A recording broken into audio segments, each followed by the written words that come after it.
Well, hello, peeps. Good morning. Happy Tuesday.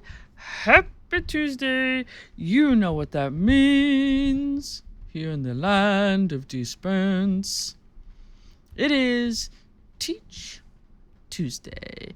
And as such, I'm checking out my new glasses here because they're so cool. Jennifer did an amazing job. And today is a rock, a paper, scissors tournament day here at school, which is kind of a really neat idea. So it's going to last for 2 days, and we have these really cool, like Mardi Gras beads to pass out. This one here, the gold, is mine. And apparently, the idea is that the kids can challenge each other to rock, paper, scissors. And then once they accumulate 5 sets of beads for every person they beat, they can then challenge a teacher. And then if they beat the teacher, best 2 out of 3, then they get the teacher's necklace. So I had to like deck myself all out in like aloha, like what's gonna look really good with my rock, paper, scissors bead necklace. So yes, that was the whole point of my outfit today. But that is actually not what I'm here to talk about.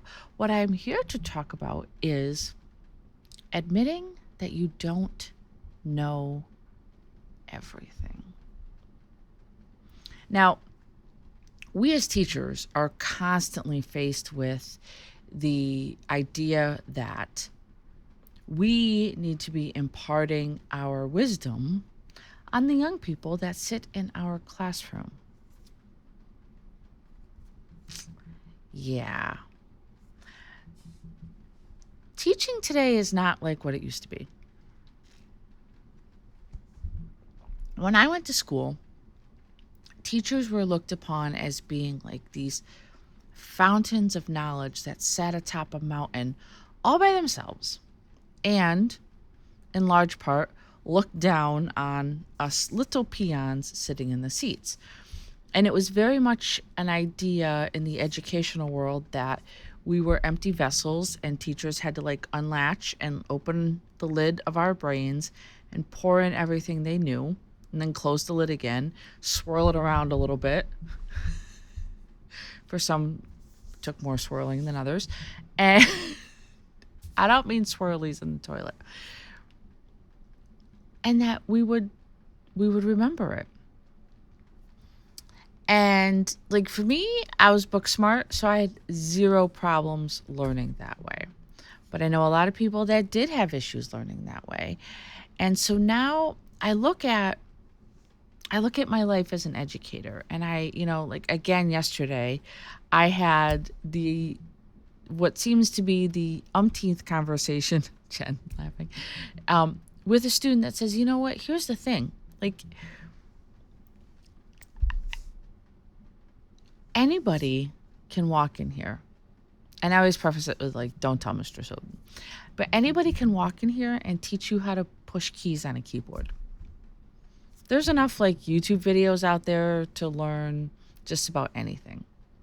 My job is to teach you the small stuff, the stuff that you can't pick up from watching somebody push keys on a keyboard on a video, right? So I always find that admitting that I don't know everything and also giving my students a chance to teach me those things is a really great way to connect with them and also to create that two-way street of respect, right? Now, listen, I am very old school with certain things. Like I was raised, and I do honestly believe you respect your elders.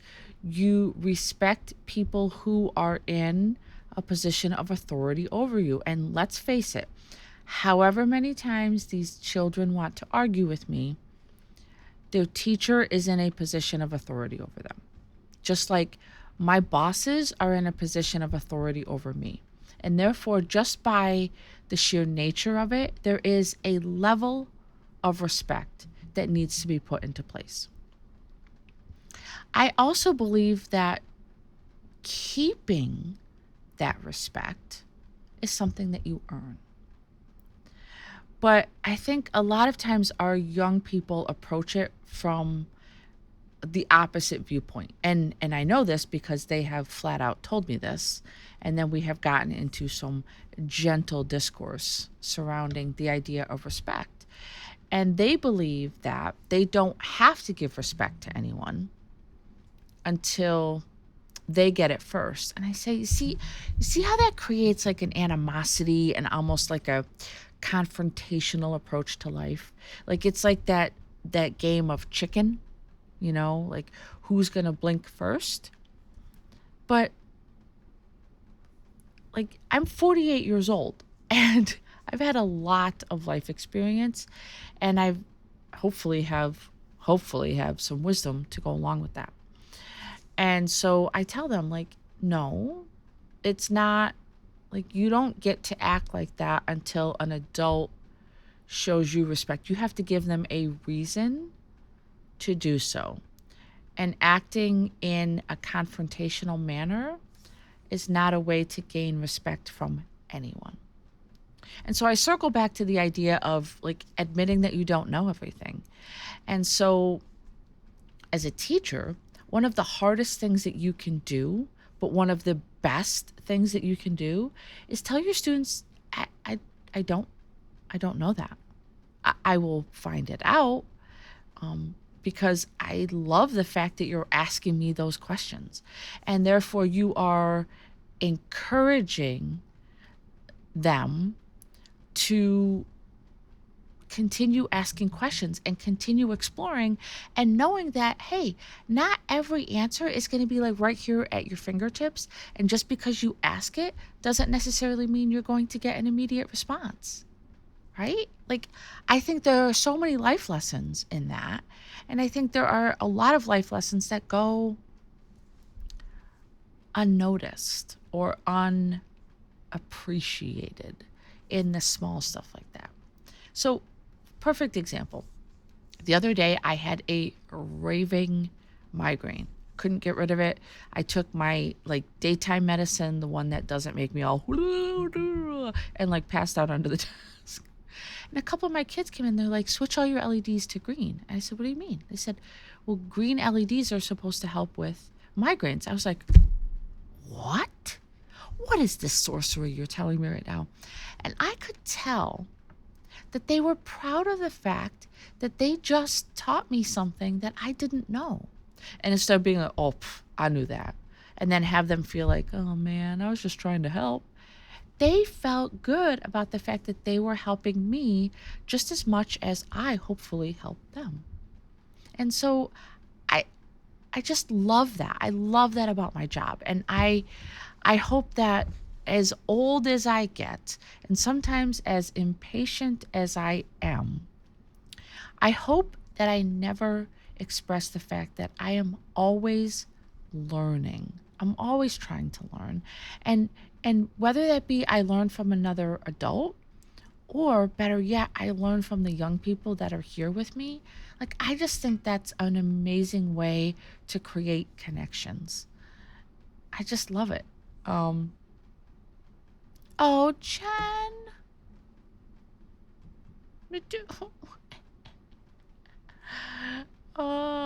They are like night and day. You are 100% correct on that.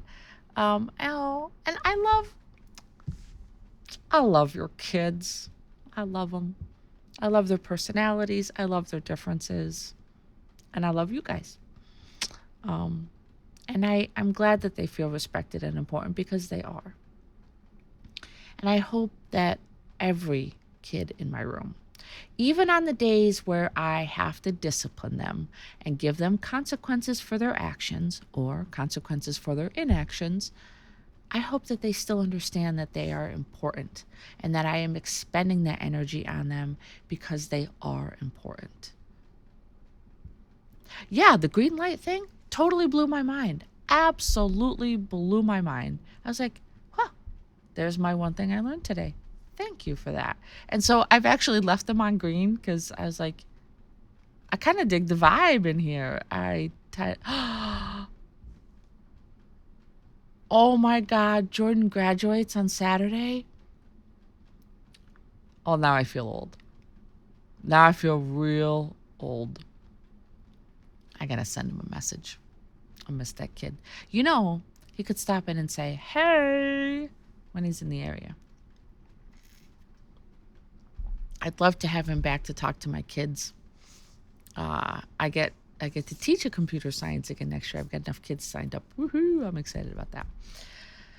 The geek in me always loves teaching computer classes. So yeah, I think the point today on Teach Tuesday, even if you're not a teacher, we are constantly teaching and we are constantly learning, regardless of our profession, regardless of our age. I think it's really important that you step back and consider. If someone is taking the time to try to teach you something, to educate you on something, don't be like, I know what I'm doing. Leave me alone.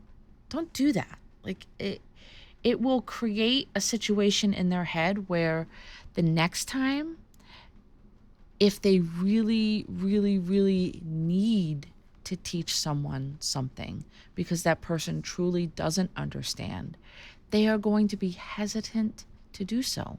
Because who wants to be rejected? No one. No one in this world wakes up today and say, oh, big stretch. Let me see how many times I can be rejected today, because that's going to make me feel good.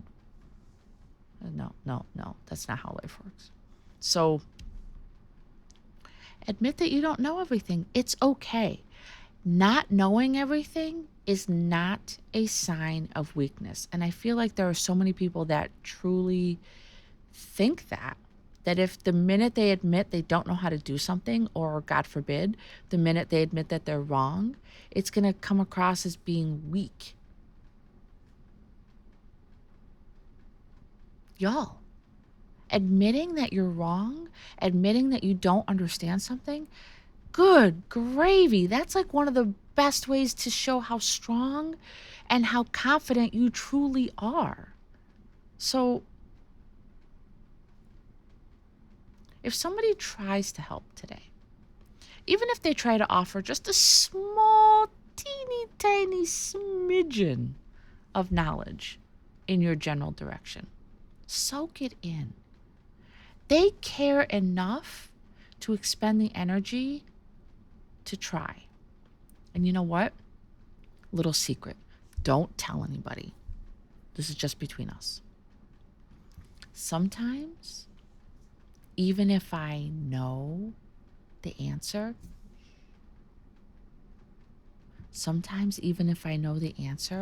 I let them teach me anyways.